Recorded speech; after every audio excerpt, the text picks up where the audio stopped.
Is there any times when a cookie or a candy bar could be a healthy choice for your food choices? Well, we're here to talk about that and discuss when it can be a healthy choice. I'm Crystal Borgeson, and this is my lovely sister, Stephanie Mitchell. And we are the Busy Boss Mamas, and we're here to discuss if a cookie or a candy bar could ever possibly be a good, healthy choice. Probably So not healthy. what did you say? Probably not healthy. Probably not healthy. Probably not healthy. No. But here, um, there are tons of diet suggestions and eating plans and all these things. And many of those things can be good, and they can work really great for weight loss or health goals or whatever. And that's fine. But what we found is we work with a lot of busy moms is that we already feel so much overwhelm and so much information overload with everything we should be doing, all the things we should be doing as moms, all the things we should be doing around our house, all the things we should be doing for our own projects and everything else, that a lot of times the food issues and what we should or should not be eating just becomes one more thing. And what usually happens, what we've seen happen with a lot of moms, is that they'll start on this sort of eating plan or health plan, and they just end up getting pissed off and overwhelmed, and then they just scrap it all together. Yeah, well, and Right. a lot of times you're getting this food plan that has none of your staple foods that you feed your family in it. So now you're making two dinners. Two Right. dinners, and you're eating vegetables, which you need to eat your vegetables, don't get me wrong. But when you're just eating a whole bunch of vegetables or you're just eating a whole bunch of, keto's popular, eating a bunch of keto and whatnot, and then you're frustrated and ticked off, and before you know it, you've had an entire bag of some type of candy, or you've eaten 5 giant cookies that are 500 calories each, but you're like, forget it. Well, yeah, and that makes me think of another thing is that when you're constantly denying yourself everything that you want all the time, then when you start to get frustrated or your stress levels rise, then you end up binging. And then it's worse, right?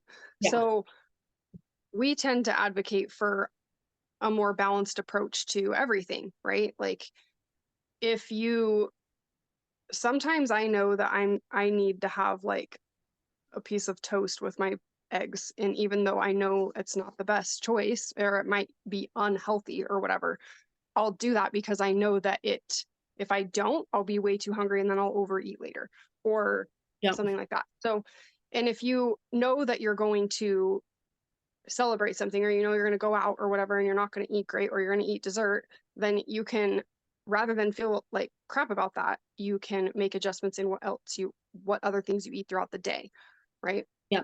Well, and when you're meal planning, because most of us moms are the ones planning all the meals and doing the grocery shopping and everything, and you're going to go out on Saturday, plan a couple of your dinners where it's going to be a little bit lighter, and your meals throughout the day, they'll be a little bit lighter. And then when you go out, instead of buying the cheapest wine on the menu so you can get 3 glasses of wine, just buy yourself a nice glass of wine or two so that you keep it moderate. Right. Then, I mean, because you're less likely to buy more glasses of the expensive wine. Plus, it's more enjoyable and you'll savor it Right. long. Same with, like, one of my big things when I started changing some of the ways I eat was I love chocolate. Lots of women love chocolate. I love it. It is a go-to, but I don't eat cheap like Hershey's chocolate or anything anymore. I only buy expensive chocolate and eat the expensive chocolate because I'm less likely to eat a bunch of it. And I can't Right. afford to continue to buy it all the time. So I only have like a little bag and I'm like, I gotta make it last. It's gotta last. So I only eat Right. Plus, like one. yeah. And plus, I don't know about you, but my kids hate dark chocolate. So they won't get into it. So I do that. And then also, if you're finding that you're constantly craving the crap food that you know you shouldn't eat, then you we talk a lot about like how you can replace that habit with something else, right? And that goes into habits, which is a whole different topic, which we love to talk about in not beating yourself up over like trying to gut through willpower of getting rid of bad habits, but instead changing your habits and inserting something else into a routine that you already have, which is a trick that we talk about in a challenge we're going to talk to you about in just a second.